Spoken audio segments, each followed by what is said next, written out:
ہند میں انوکھا مرکز تحفظ دین۔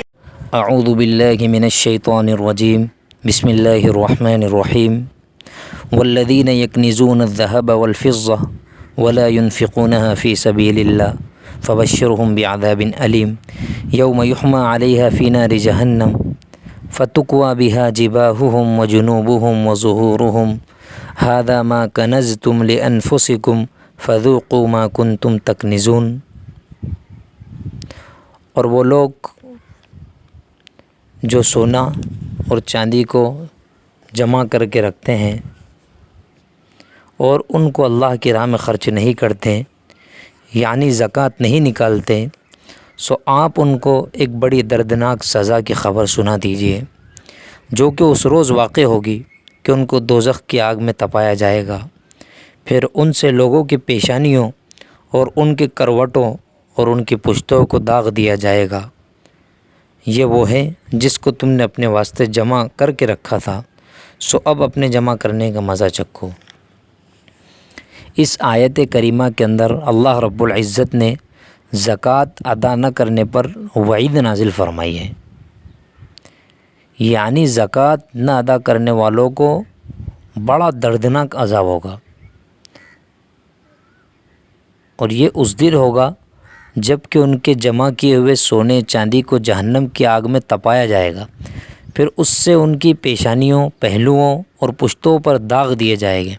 اور ان سے زبانی سزا کے طور پر کہا جائے گا کہ یہ وہ چیز ہے جس کو تم نے اپنے لیے جمع کیا تھا، سو اپنے جمع کیے ہوئے سرمایے کو چکھو۔ اس سے معلوم ہوا کہ زکوٰۃ ادا نہ کرنا بہت بڑا گناہ ہے، اور اس آیت میں داغ لگانے کے لیے پیشانیوں، پہلوؤں اور پشتوں کا ذکر کیا گیا ہے، تو اس کا مطلب یہ ہے کہ یعنی سارے بدن پر ہی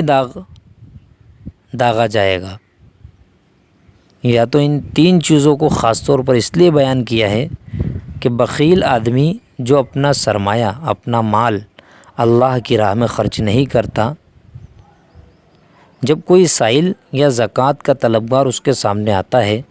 تو اس کو دیکھ کر سب سے پہلے اس کی پیشانی پر بل آتے ہیں، اسی لیے پیشانیوں کو داغا جائے گا۔ پھر اس سے نظر بچانے کے لیے یہ بخیل آدمی داہنے بائیں مڑنا چاہتا ہے، اور اس سے بھی سائل نہ چھوڑے تو اس کی طرف پشت کر لیتا ہے، پیٹ کر لیتا ہے، اس لیے پیشانی، پہلو، پشت اس عذاب کے لیے خاص کیے گئے ہیں۔ حدیث کے اندر آتا ہے کہ آقا صلی اللہ علیہ وسلم مال کے جمع کرنے کو بالکل پسند نہ فرماتے ہیں۔ آقا صلی اللہ علیہ وسلم ایک روایت میں فرماتے ہیں، حضرت ابو ہریرہ رضی اللہ تعالیٰ عنہ کی روایت ہے، وہ بیان کرتے ہیں کہ آقا صلی اللہ علیہ وسلم نے فرمایا، اگر میرے پاس احد پہاڑ کے جتنا سونا ہوتا تو میرے لیے خوشی کی بات یہ ہوگی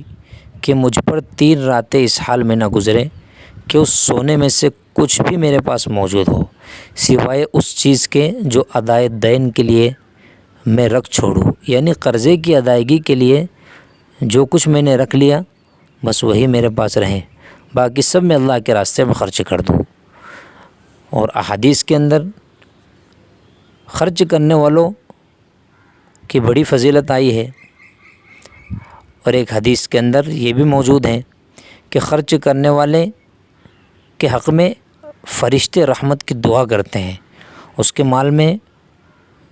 مال کے بڑھانے کے لیے اللہ سے التجا کرتے ہیں،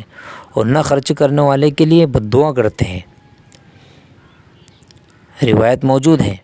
حضرت ابو ہریرہ رضی اللہ تعالیٰ عنہ فرماتے ہیں کہ آقا صلی اللہ علیہ وسلم نے فرمایا، ہر روز جب بندوں پر صبح کا وقت آتا ہے تو فرشتے اترتے ہیں، اور ان میں سے ایک فرشتہ یہ دعا کرتا ہے، اے اللہ خرچ کرنے والوں کو اس کا بدلہ عنایت فرما، اور دوسرا فرشتہ دعا میں یوں کہتا ہے، اے اللہ مال روک رکھنے والے یعنی بخیل کو نقصان سے دوچار کر دے۔ اب دیکھیے، ایک تو خرچ کرنے والے کے حق میں دعا کر رہا ہے کہ اللہ اسے بدلہ عنایت فرما۔ یعنی جو شخص اپنا مال اور پیسہ خرچ کرنے کی حلال جگہ میں خرچ کرتا ہے اور بخل نہیں کرتا، زکوٰۃ ادا کرتا ہے، صدقہ کرتا ہے، خیرات کرتا ہے، اس کے حق میں یہ فرشتہ یہ دعا کرتا ہے کہ اے اللہ اس کے خرچ کرنے کا صلہ اس کو خوب عطا فرما، دنیا میں مال کے اضافے اور برکت کی صورت میں یا ثواب آخرت کی صورت میں۔ دوسرا فرشتہ بخیل کے لیے بد دعا کرتا ہے اور کہتا ہے اللہ اسے نقصان سے دوچار کر دے۔ یعنی جو شخص مال اور پیسہ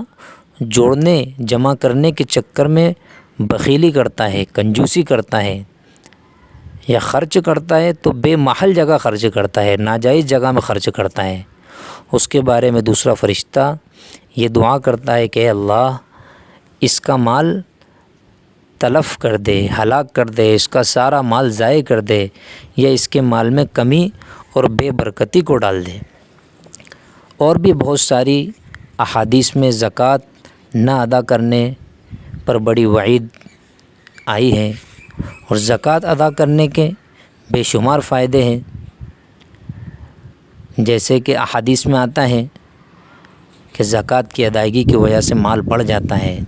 صدقہ بڑی سے بڑی مصیبتوں کو ٹالتا ہے، بری موت سے بچاتا ہے۔ آقا صلی اللہ علیہ وسلم نے فرمایا کہ تم اپنے مریضوں کا صدقے کے ذریعے سے علاج کرو۔ تو اس سے معلوم ہوتا ہے کہ صدقے کے بہت سارے دنیاوی فائدے بھی ہیں اور اخروی فائدے بھی ہیں۔ اخروی فائدے بھی زکوٰۃ ادا کرنے کے، صدقہ اور خیرات کے اخروی بھی بہت سارے فائدے احادیث سے نکلتے ہیں، معلوم ہوتے ہیں۔ ہم کچھ فائدے جو آخرت میں صدقہ کرنے والے کو، خیرات کرنے والے کو، زکوٰۃ ادا کرنے والے کو ملے گے،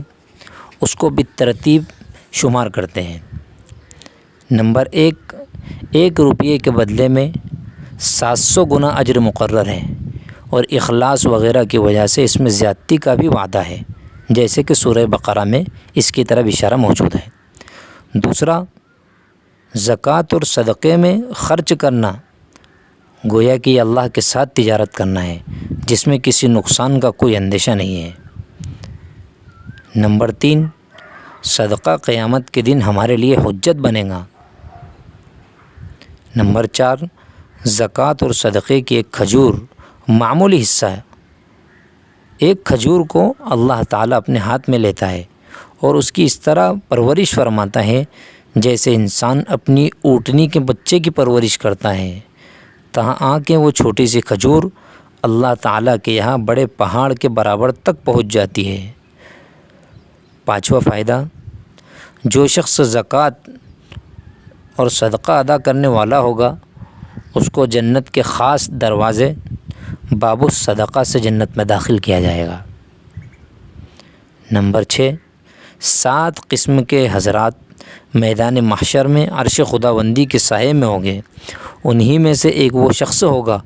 جو اللہ کی راہ میں خفیہ خرچ کرتا ہوگا،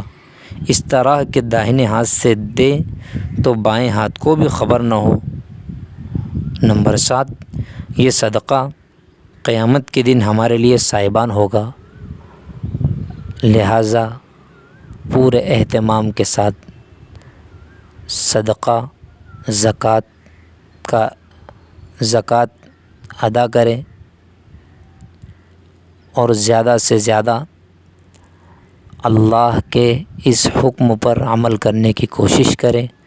اللہ ہم سب کو عمل کی توفیق عطا فرمائے۔